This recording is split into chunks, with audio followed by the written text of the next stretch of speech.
Hello. Welcome to the Greene Space. This is New York Public Radio's live performance venue. And we are so glad you joined us here today for what I'm sure is going to be a really terrific show. I'm Jill Clark, Vice President of Philanthropy here at New York Public Radio.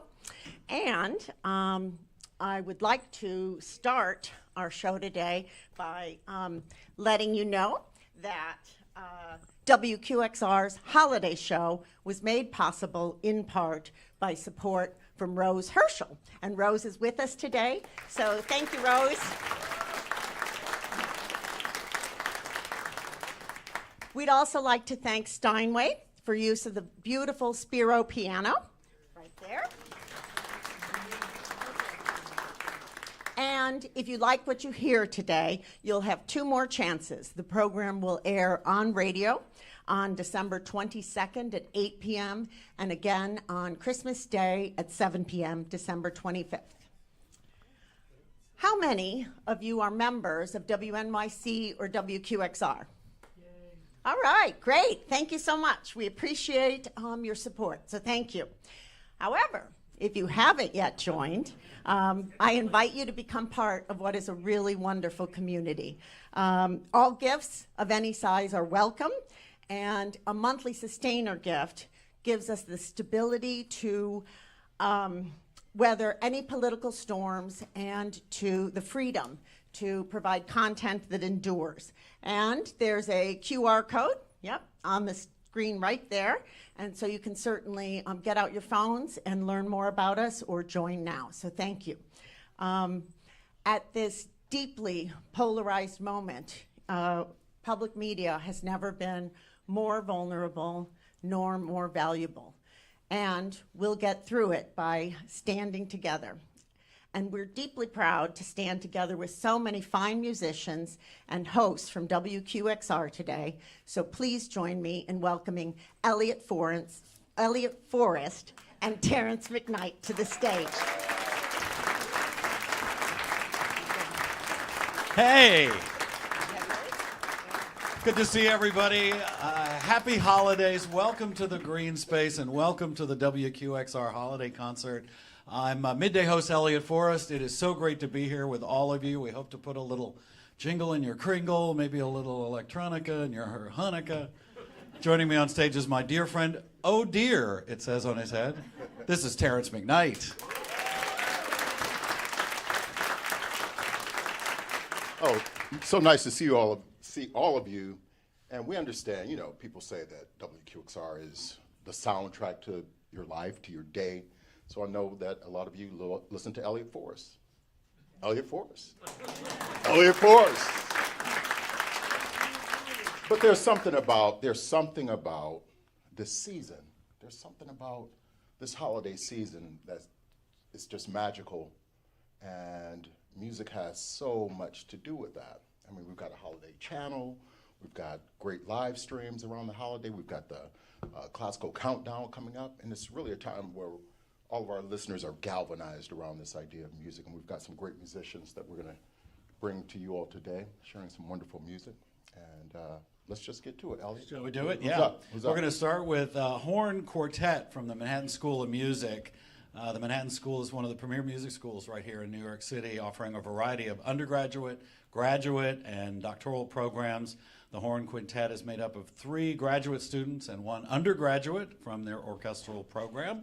Let me introduce them as they come out. Please welcome Addison Ashley, Sarah Bell, Nathan Page, and Ashton Sadie. The Manhattan School of Music Horn Quartet performing for you.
MSM, Horn Quartet.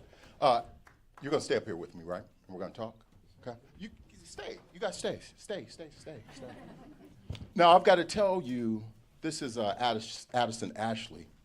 Addison, that tune, which you all just played, it takes me back to singing with Robert Shaw in those Christmas concerts. I know your professor is here, Richard Dean. Where's Richard?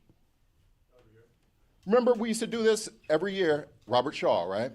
Every year, and Robert Shaw would bring such energy to this thing. I was in the Morehouse Glee Club, and we would sing with that, with his chorus and orchestra, and it just gives me chills to hear that music. And I know that this music does this for so many of our listeners and so many folks here in our audience, right?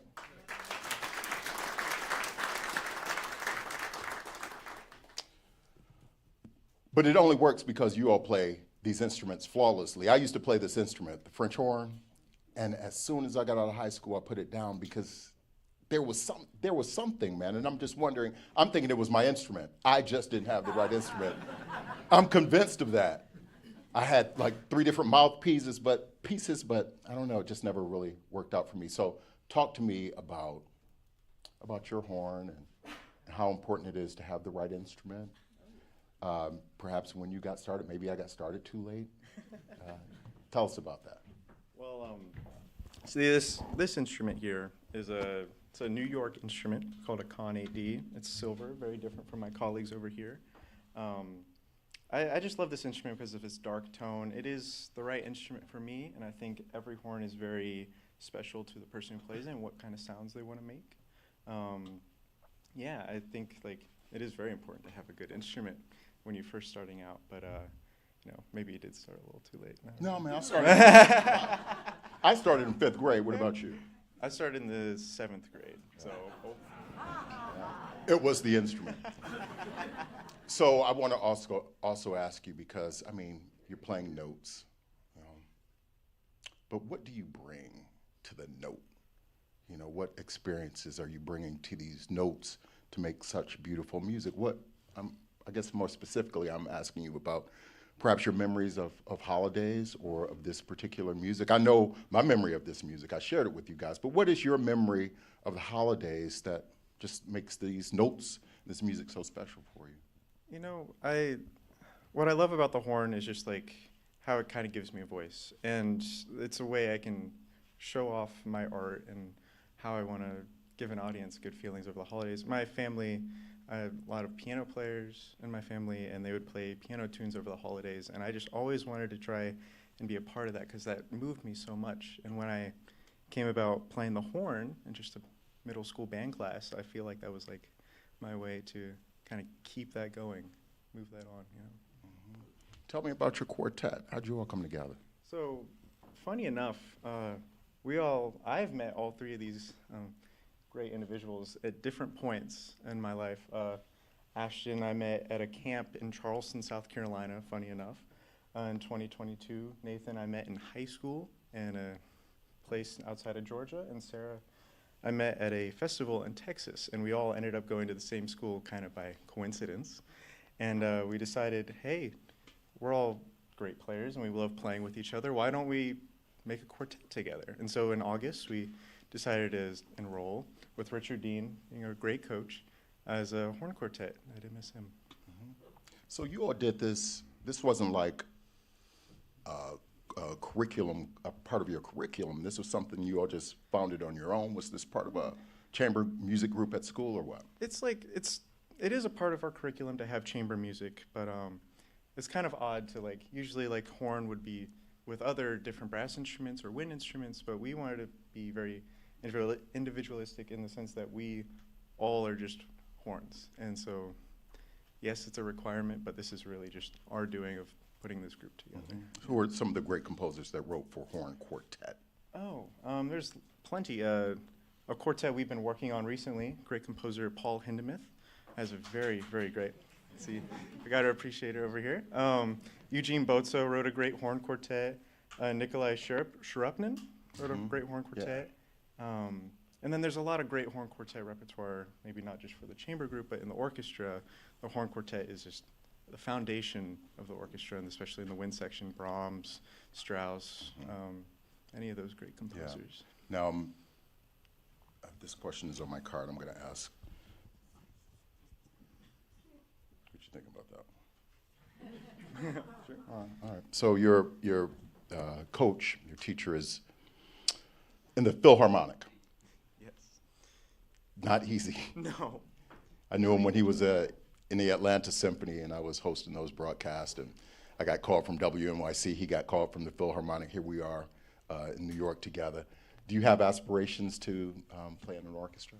I mean, basically, all of us, especially myself, we just want his job.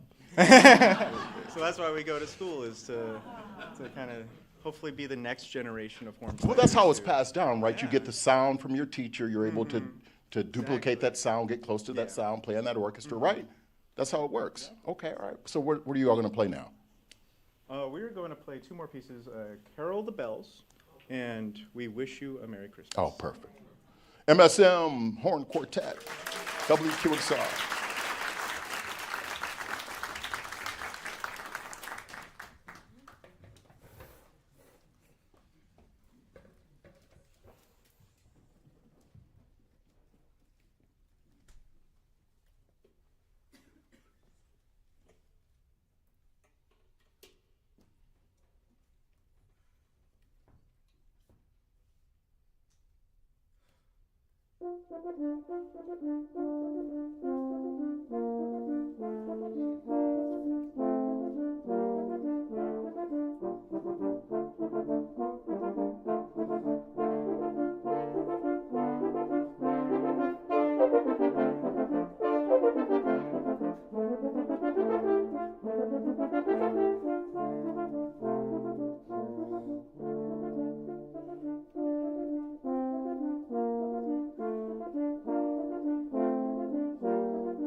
The MSM Horn Quartet. Let's have another round of applause. Kicking off our holiday concert here in the green space. Hi, everyone. I'm Annie Bergen. I'm one of the weekend hosts on WQXR. Joined by my colleague, who makes cracking me up with that hat, our morning man, Jeff Spurgeon. Lovely to see you all here. Thank you so much. is the choir going to come out? Bring the choir out, because there are 20 of them, and they're all going to fit on this stage. So it's pretty amazing. Annie, these people listen to us at home. Isn't that amazing? And here they are in front of us. So these young people who are coming out now are members of the Trinity Youth Chorus. So the program's been going longer than any of them has been alive, so it's a really wonderful part of the New York City scene.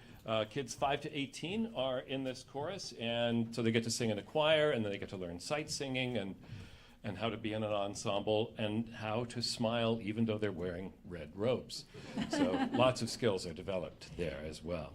And joining the choir today is harpist Ashley Jackson. Oh, she's already there. All right, good. Yeah. Harpist Ashley Jackson, whom Gramophone magazine has praised as bringing expressive luminosity to whatever she touches. The chorus is led today by conductor Peyton Marion, and they are going to sing a portion of Benjamin Britten's Ceremony of Carols. Oh, you're in for a treat with these people. Absolutely. So, please.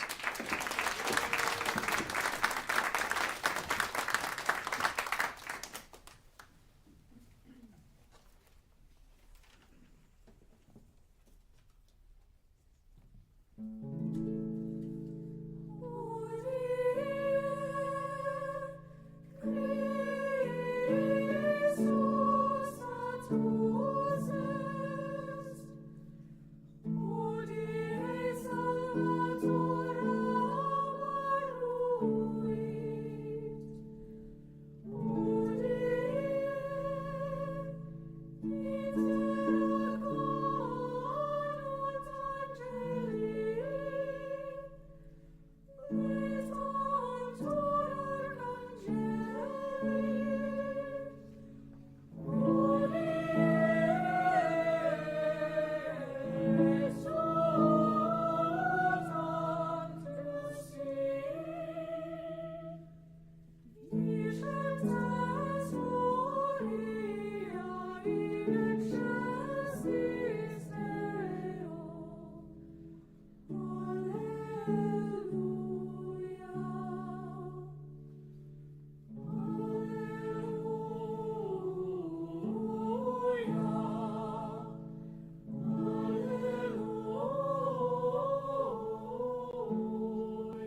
the Trinity Youth Chorus.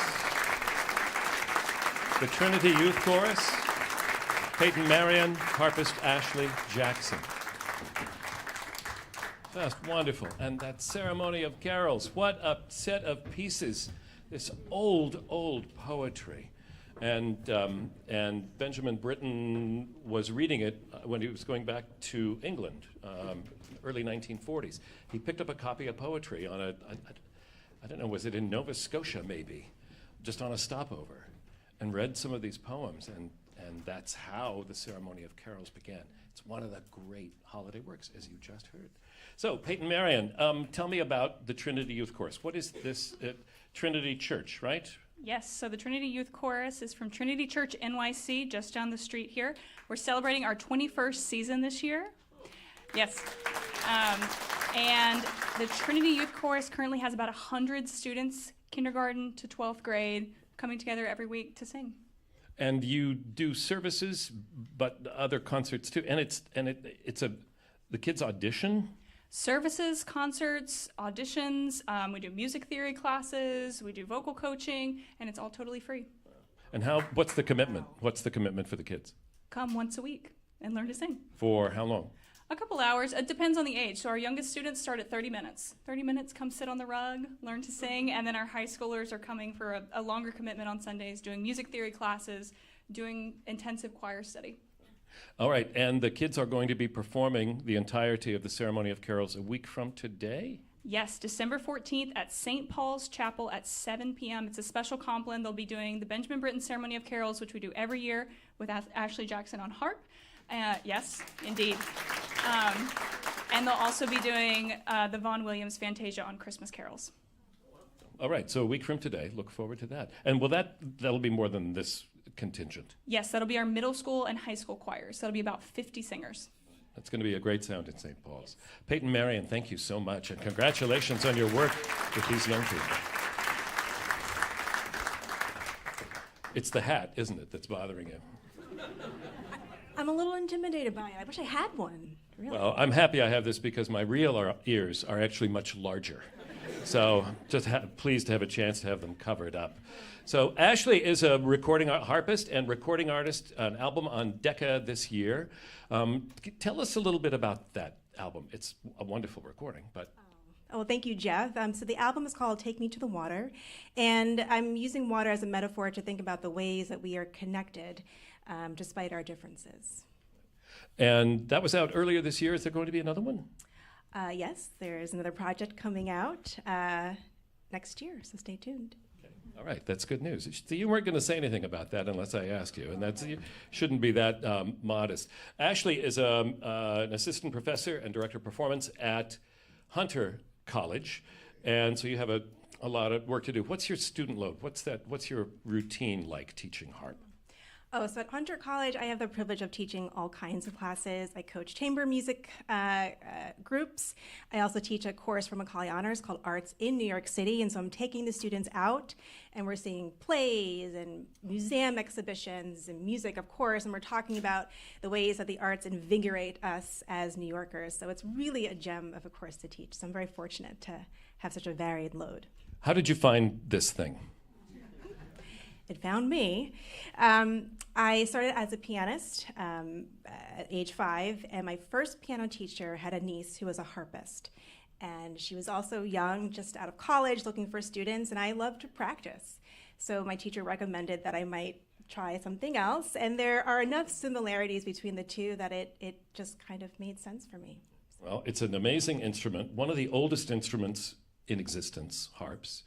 The concert harp is from the latter part of the 19th century, and you can admire the wood, but inside is an amazing Victorian-era mechanism manipulated by Ashley with 7 pedals on the floor to change the notes that she plays. So you don't see any of that, but I tell you, it's as complex as any music box you could ever imagine inside. And I love this one too because you got it from the unfinished musical instrument store, didn't you?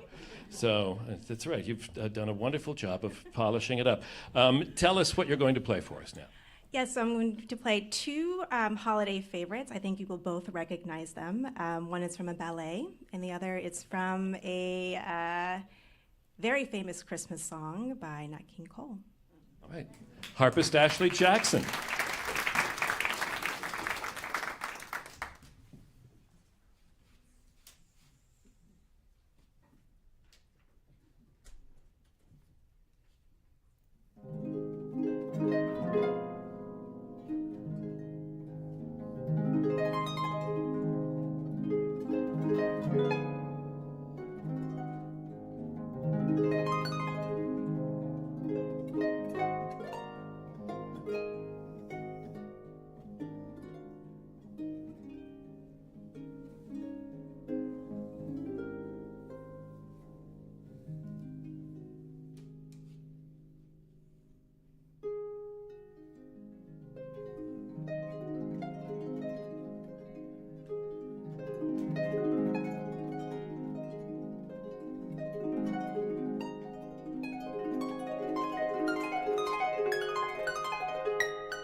Wonderful. Thank you, Ashley.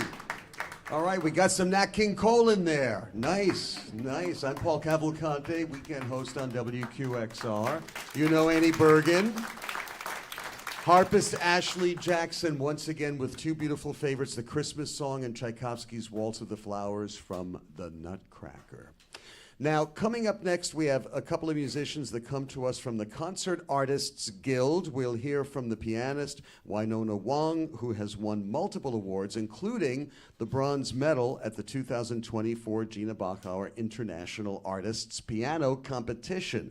Last year, Winona released a CD of some of her live performances. And we'll also hear from violinist Nathan Meltzer, who won the 2023 Concert Artists Guild competition, and he was a major prize winner at the Sibelius and Singapore violin competitions.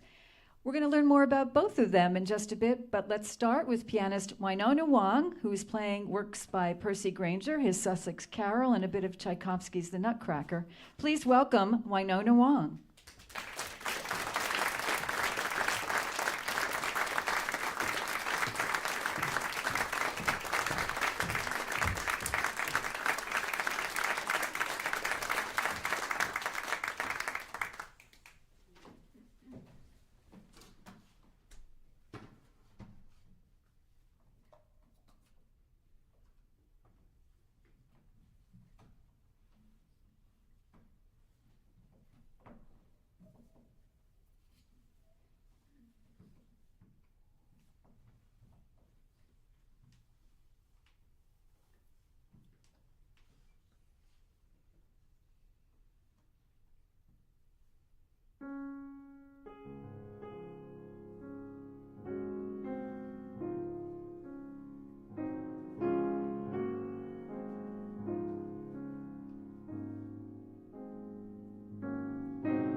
Beautiful, beautiful.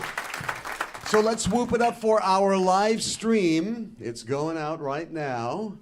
Another round of applause. Just to judge the crowd here. And I'm going to do another take on that for our radio listening audience. And live on Classical 105.9 FM, WQXR. Show us how much you love our station. All right. Beautiful, beautiful. Beautiful work, guys. You are both part of the Concert Artists Guild. What does that organization do for musicians? So Concert Artists Guild, CAG, is a nonprofit management organization. So it kind of fills that void between coming out of school and then going out into the for-profit marketplace. And so CAG is vital for young performers and musicians to get careers started. All right. And do you play together often? Yes, we've been playing since 2 years ago, and we've been traveling as duo, trio, and we've done quartet as well together. And Nathan, you have some New Canaan, Connecticut business coming up. Tell us about it. Oh, I do. So I'm playing for the New Canaan Chamber Music Series that's run by Andy Armstrong. I'm hanging there in a few days, so this was a nice little trip back to New York for a few days where I live. And I will rest for a few more days and then head up to New Canaan. Okay, and Winona, you will be here in New York at a midday concert on Tuesday, December 16th. It'll be at noon at the Advent Lutheran Church on the Upper West Side. So what will you be performing? So I'll be doing a solo recital there. If you're in New York, and if you're free on Tuesday at noon, please come. I'll be playing works by Schubert, Liszt, Scriabin, and Prokofiev. All right. And we have one more piece that you'll do together. It's called The Toy Soldiers March. It is by Fritz Kreisler. So, Nathan, is there anything you want to say about the piece? Yeah, this is, of course, Kreisler is known for his small-scale, charming violin salon pieces. And this is probably the most charming, the most small-scale, and the most salon-y piece that he wrote. In the charming, small-scale, and salon-y Jerome L. Greene space here and on WQXR.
March. Thank you, Nathan Meltzer and Winona Wong, two up-and-coming artists from the Concert Artists Guild. Thanks so much for being here today. Wonderful. Our next guest is a really good friend of WQXR. Emmy Ferguson was a part of our Artist Propulsion Lab, which was an initiative we started a few years ago to help out musicians giving them some opportunities to play in our radio sandbox, so to speak. They made podcasts, they had concerts here in the green space, they made videos, and many other projects. Emmy is amazing. She's not only a flute player, she's a composer, a singer, a children's book author, and she's also one of the hosts of the Young Artist Showcase on WQXR. You may have heard her hosting the program. So please welcome Emmy Ferguson.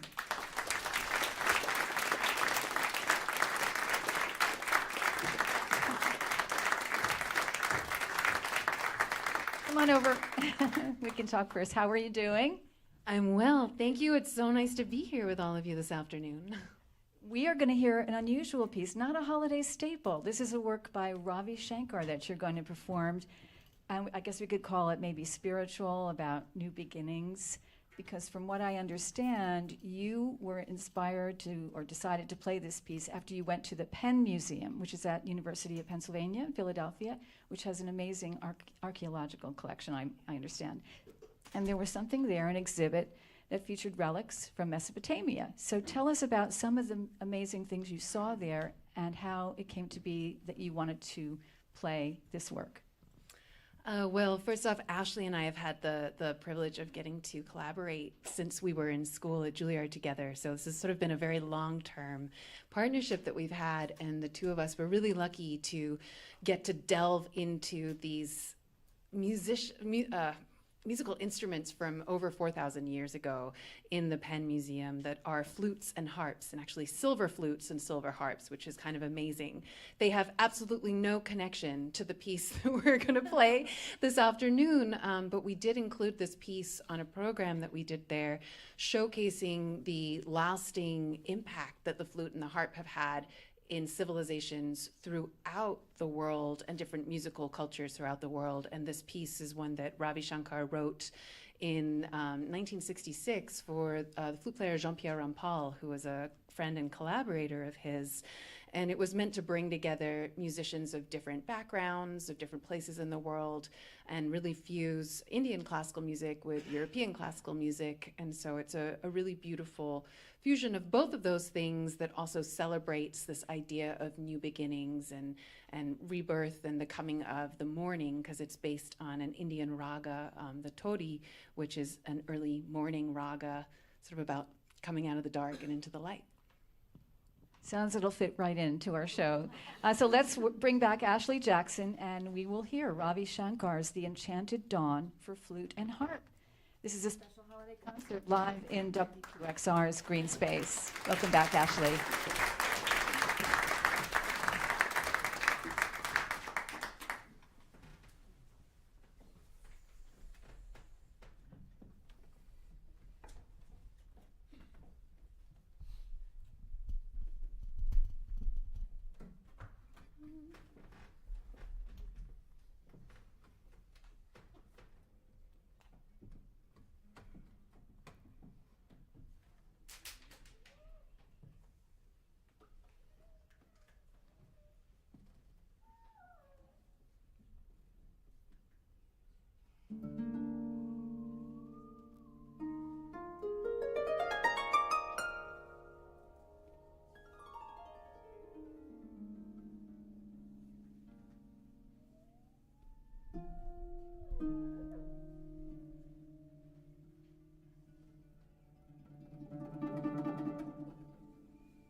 Flutist Amy Ferguson, harpist Ashley Jackson, music by Ravi Shankar on this holiday special. Ravi from Shankar. WQXR. Nobody expected that today at the holiday celebration. Oh, this is just a wonderful tradition here at WQXR, our listeners coming out and getting to share music with us. We talk to you guys every day on air, but so thankful for you all actually showing up. Yeah, it's nice to be in the room with you. Yeah, We don't get that privilege. Let's talk about traditions, Spurgeon. Yeah. You know, a lot of people have their traditions around New York. What starts the holiday season Yep. for them? Anything Yep. Special for you that you can share with an audience here and an audience streaming online? Well, yeah, and we're glad everybody's watching too. Yeah. Thank you for that. It's the craziest thing, but the Radio City show is still really fun because you're seeing not old New York, but you're seeing 20th century, mid 20th century New York, and then now too, and they keep changing it up, and I love when that pipe organ rings out in that room. It's just instant nostalgia. And then the other thing I think that I love to do is we walk around the neighborhood. We live in Brooklyn, and we just like to go around and look at the way people decorate their houses. Halloween, I think, has taken over that, really, for showiness. But it is such a friendly thing to put some lights up for people to see when they walk by your door. I love that. So, you? Well, for a while, I would, I guess I'll go ahead and tell this. I would drive around in my car and look for firewood. Just like drive around, see if I see some sticks in somebody's yard. I would just like collect the stuff and go home and put it in my little fire pit. You know, get the fire going when it's cold outside. Yeah, no. I We're think that drawn was, to the warmth. Yeah. We're drawn to the warmth, and we're drawn to the light, and it's one of the best parts about the season. yeah, and you know, with fire, you get people sitting around, so Yep. you get that feeling of camaraderie. And, yeah. People tell stories. But for a lot of people, it's music. And for a lot of New Yorkers, it's this New York Pops Christmas Yep. event that happens at Carnegie Hall with conductor Stephen Reinke. Anybody ever check that out? They're great shows. Oh, you got to check it out. It's They're going to great happen shows. this year, December 19th and 20th. Special guest this year is Megan Hilty. Right. So that's going to be very special. We are so thrilled to have one member of the New York Pops with us today. He is such a significant musician, although he's of the sort who remain on the quiet side very often. But he's a wonderful arranger, composer, performer, and pianist. And he's Lee Musiker. And he's one of the great music citizens of the city. And he's here to play some holiday music for you right now. Lee Musiker.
Lee Musiker, my goodness, that was just wonderful. You have, I'm not sure you have, maybe pull that one over.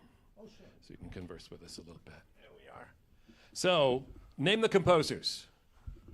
Who did you hear in that last set? WC, then Gulf Cathedral, thank you. And before that? Beethoven. Yes. Okay. Other people can play. Anybody else? There was some Mozart, that little Rachmaninoff. There was the Chopin. Right. And then there was from Liszt, Waldesrauschen, which I practiced all morning. Waldesrauschen, The Forest Murmurs, also worked nicely. So Lee took you to a lot of musical places in that set, because and then of course Scott Joplin for yes, just the a little too. touch of the entertainer. Yeah, that was wonderful. That was just wonderful. Thank you, Jeff. Lee, you come from a musicer family. Forgive me, but there are a couple of generations, and so tell us about your father and your grandfather. Wow. Well, my dad is alive and well at 99 years old. Oh, wow. And still composing. Wow, really? And still composing. Oh, wonderful. And he was a career music teacher in New York City Public Schools, so was my mom. And he's also an outstanding klezmer clarinetist. Wow. So for those of you that know what that is, and you know that it's traditional Jewish Hebraic music, and his late brother, Sam Musiker, was an outstanding jazz and klezmer clarinetist, and Sam's father-in-law, there are recordings of the three of them. Wow. So the Musiker name goes back at least 3 or 4 generations. Wonderful. And so you grew up with that kind of music in your home, but was classical music part of the package, or did you get that in school? It certainly was, and even some Christmas music. Right. Because I don't want to discuss the next tune, which will be... We'll get to that. Okay, well, that's good enough. We'll get to that. But I'm here to talk about... The New York Pops? Yeah. Yeah, right. You've got the winter concerts coming up. Megan Hilty's the guest this year. December 19th and 20th. That's a Friday and Saturday night coming up in less than 2 weeks. 8 o'clock, or to be precise, 8:05, but please be there early. And Megan Hilty is the guest star under maestro, music director, conductor Stephen Reinecke. And you're familiar with him and the work of the New York Pops. And Megan Hilty is known for her TV role in the NBC hit Smash. And also she's currently appearing on Broadway in Death Becomes Her, for which she received her second Tony nomination, which is fabulous. She's a wonderful performer. She's performed with the New York Pops several times before, and it's going to be two great concerts with some surprise holiday special guests, as you can kind of imagine. But we don't want to give away the surprise. That's why people come to the concert, so they see the surprises there. Please support live music. Please support the New York Pops. There are also some educational components to the New York Pops, the Pops Ed and the Kids in the Balcony. Please, in this season of giving, please consider them, consider live music, and WQXR and NYC. I am a supporter of QXR and NYC, and we need it now more than ever for live music and for good broadcasting. Thank you, Lee. That's wonderful. Thank you. So Lee, as accomplished as he is, he's played for so many great popular singers whom you know, did wonderful work with Tony Bennett in the last years of Tony Bennett's life and career. But last year, he got to do something he'd never done before. You got to play the Rhapsody in Blue. at Carnegie Hall with the New York Pops. What a gift that was for the centennial Yeah. of the piece. work. And this was almost 2 years ago. And had you hadn't played it before? You hadn't. I had actually played excerpts with the New York Phil, with Maestro Alan Gilbert, to the Woody Allen Manhattan movie with live orchestra. Right. But to play the whole piece, so we had to get into the woodshed and start chopping some wood, a real musical lumberjack. How was it to learn that piece? How maybe you had it in your hands for years. I don't. Did you always, or were you waiting to be asked, or for a chance? No, to play? not waiting to be asked. It was a wonderful gift of which I'm eternally grateful. And we performed it, refracted a bit through Gershwin's eyes, as if Gershwin lived now. So we didn't distort the piece. We flavored it where it became seamless, where it was the flavor and the original recipe, so to speak. Oh, that's wonderful. Well, congratulations, because it's a great Thank you. piece to play. A great piece of New York music for a New York pianist. Oh, my God. What a wonderful thing. What do we got coming up? I understand that we're going to turn to the other holiday this month, which is Hanukkah, and you're going to play a piece to honor that holiday. We're going to burn some oil. Okay. Okay? This is a piece called the Hanukkah song, and people don't know whether to pronounce it, as you know, Hanukkah or Hanukkah. So the title of this, my version, is called Hanukkah or Hanukkah. Lead music, everyone.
Representing the Pops, Lee Musiker. Wonderful, wonderful. The New York Pops Christmas show is December 19th and 20th at Carnegie Hall. Practice, practice, practice, Terrence. So they say. Yep. That Rachmaninoff, man. That was a little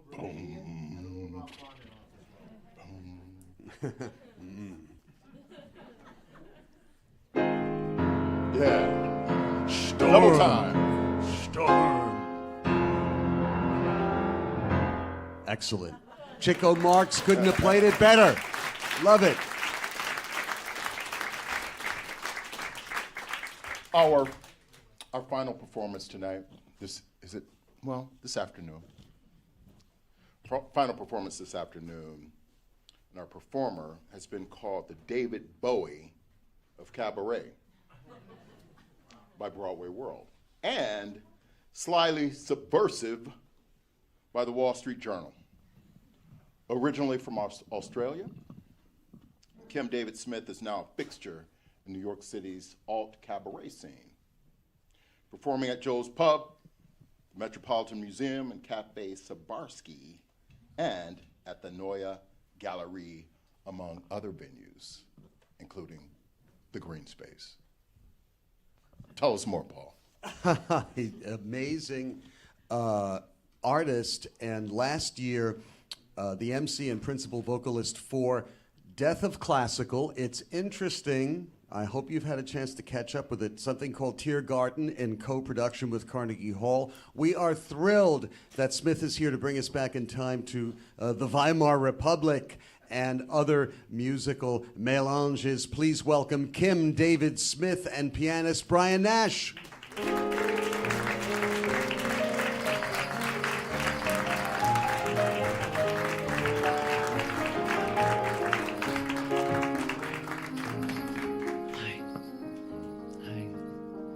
Good afternoon, everybody. It is not, hello. It is not common knowledge that Kurt Weill wrote holiday tunes. And that's because he didn't.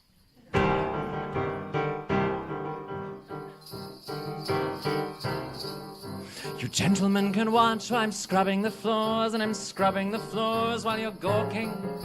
And maybe once you'll tip me and it makes you feel swell in this crummy old town, in this shitty old hotel, but you'll never guess to whom you're talking. No.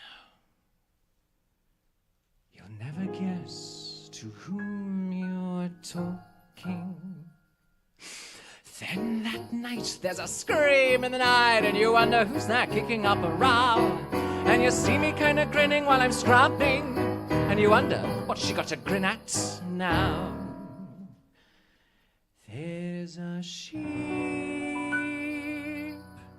a black freighter, with a skull on its masthead, slipping into the bay.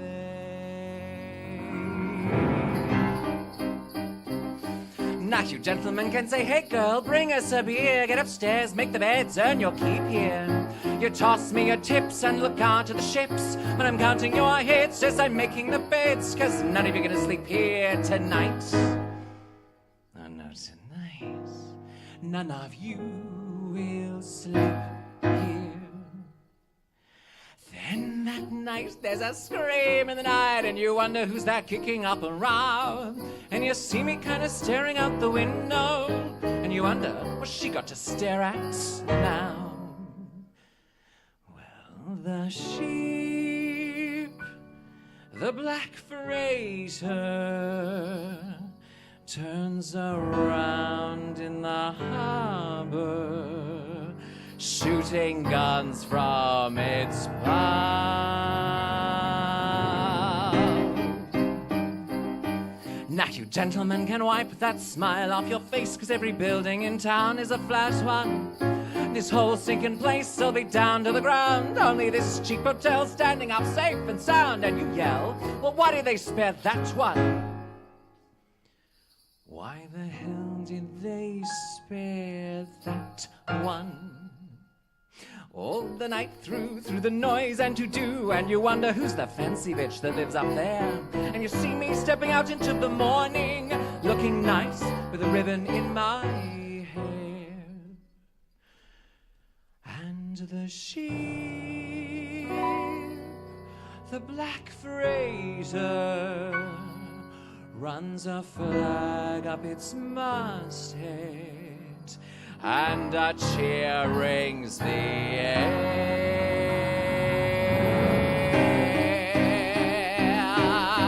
By noontime the dock's all swarming with men coming out of that ghostly freighter. They're moving through the shadows where none of you can see. They're chaining up you people and bringing you to me, asking me, kill them now or later? Asking me, kill them now or later? Noon by the clock, and so still on the dock, I can hear a foghorn miles away. And in that quiet of death, I'll say, kill them now. And as they pile up your bodies, I'll say, Merry Christmas.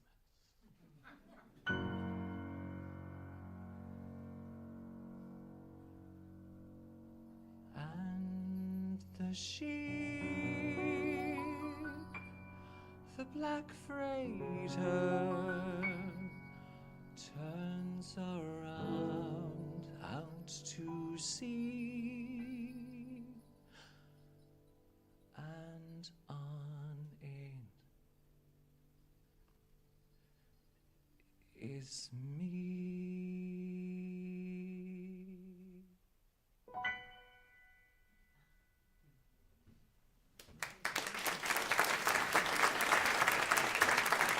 Brian Nash at the piano, everybody. Brian Nash. Oh yeah, it's getting real Christmassy up in here.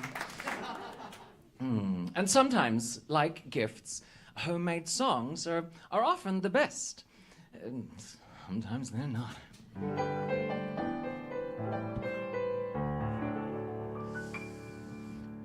'Twas the night before Kwanzaa and Christmas and such.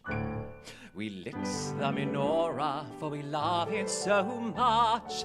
Not a creature was stirring, not even the mice. And the good little children were ever so nice. But those who are naughty and vulgar and crass won't see up the chimney a shining red ass, but rather a fellow who knows what you did with terrible talons, heaven forbid. As timeless as Santa, but evil, of course, a goat-legged kidnapper free of remorse. No matter your denomination, prepare for demonization. Don't let Krampus catch you crying when you're bouncing in his sack. And don't complain to Mummy, 'cause she doesn't want you back. You're going somewhere terrible and very far away. It's straight to hell with you on this festive holiday. You're just no good, Johnny. You've wet the bed, Jenny. Now eat your peas, Kwame, and more besides. Oh, woe betide, Shlomo, your room's a mess, you know. I'm not mad at you. I'm mad at the dirt. Barbara, please. Don't let Krampus catch you crying when you're bouncing in his sack. And don't ask for your daddy, 'cause he doesn't want you back. You've squandered every opportunity to be your very best. And you've the gall to wonder why you're Krampus' little guest. So off you go, Johnny. Auf Wiedersehen, Kwame. And to Christina, we bid adieu. Oh, woe betide, Shlomo. It's no sleigh ride, you know. And so, And so, it's off to Casa Krampus. It's off to Casa Krampus. It's off to Casa Krampus. With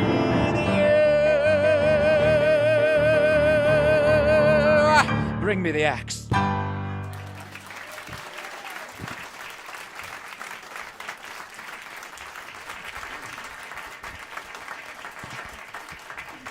Let's talk a little Marlene for a moment.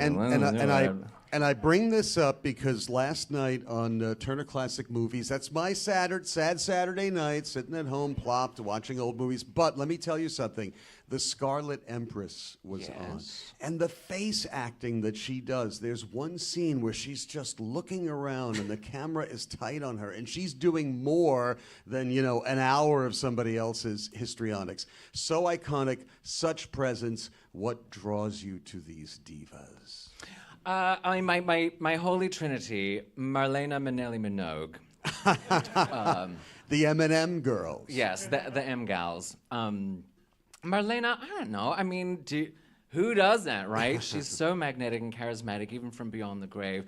That film's fun because Maria Riva, who just recently passed at almost 101, I think, which is really remarkable, Marlena's daughter, was in that film as young Scarlet Empress. Right. Yeah, it was really neat. So Joe's Pub is the place for Mostly Marlena. That was the album that you released earlier this year. Oh, gosh, was it this year? Yeah. So much has happened this year. Time flies. And, you know, time is flying around now to more of you on stage in the alt cabaret scene in New York. Something to discover. Tell us a little inside. I mean, if you're in the mood for more Marlena's Worst Christmas kind of holiday fare, as you've seen this afternoon, we're back at Club Cumming next Sunday, the 14th, for a Wery Weimar Christmas, which is absolutely no fun, and I do hope to see you all there. It is once again on December 14th. Can you let some cat out of some bag about that show? The cats have all left the bag. I've just got a bag, you guys. An empty sack. I accept coal, gifts, cash. A lot of coal I'm sensing this year, but we'll keep warm with it. One more by Kim David Smith, pianist Brian Nash, and what are we going to hear? Well, it's a surprise, dear. Okay, that's all right. But I also would urge you to please come along January 16th for Death of Classical's Tiergarten. We're remounting it. 2 shows in one night. Come to both. I don't know, treat yourself and a friend. It's going to be fabulous. Please do join us. Kim David Smith, once again.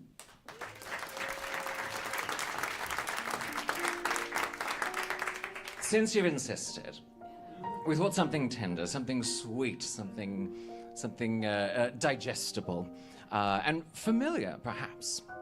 It should be. It's the gayest of the canon. Please do sing along, but use my phrasing. It's annoying when you don't.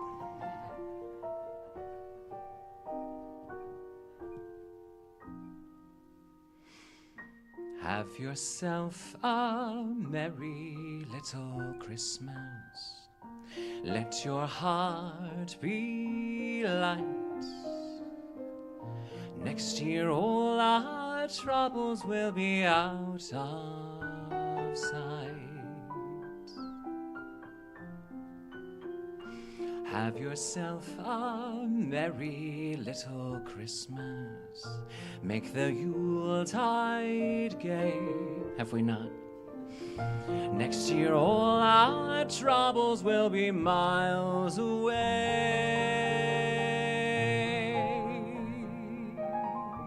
Once again, as in olden days, happy golden days of yore.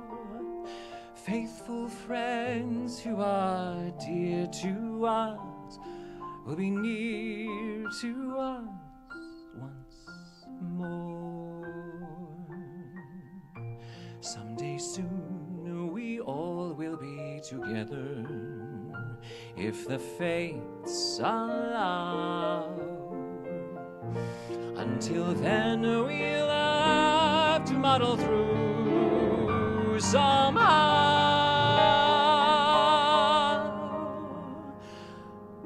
So have yourself a merry little Christmas now.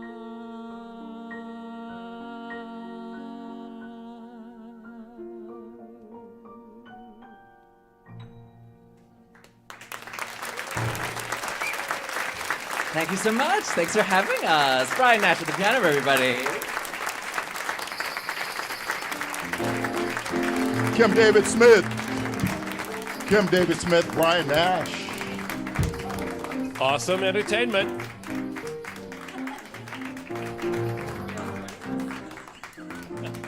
I think we should. Listen, let's do this now. Yeah, come on. Should we do it now, Jeff? Yeah, let's do it now. Yeah, bring everybody out here. Yeah. Whole crew. Come. Whole crew of folks. Honestly, Members a few of the people had to MSM, go, but brass everybody band, who's here is here. Pianist Winona Wong, is she still around? Lee Musiker, Ashley Jackson, Emmy Ferguson. We are so thankful to all of you who came today. Thank you so much. Our great thanks to the team at the Greene Space, the team at WQXR. We thank you for supporting WQXR and for supporting New York Public Radio. It is great to be in the same room with you for once in a while. It's just an enormous treat. We want to also say thanks to Rose Herschel. Where are you, Rose? There you are. Thank you so much. You made this all happen. Thank you. Thank you. And thanks to Steinway for the Spirio piano. We're very pleased to have that. And from all of us, we wish you very happy holidays. Thank you so much.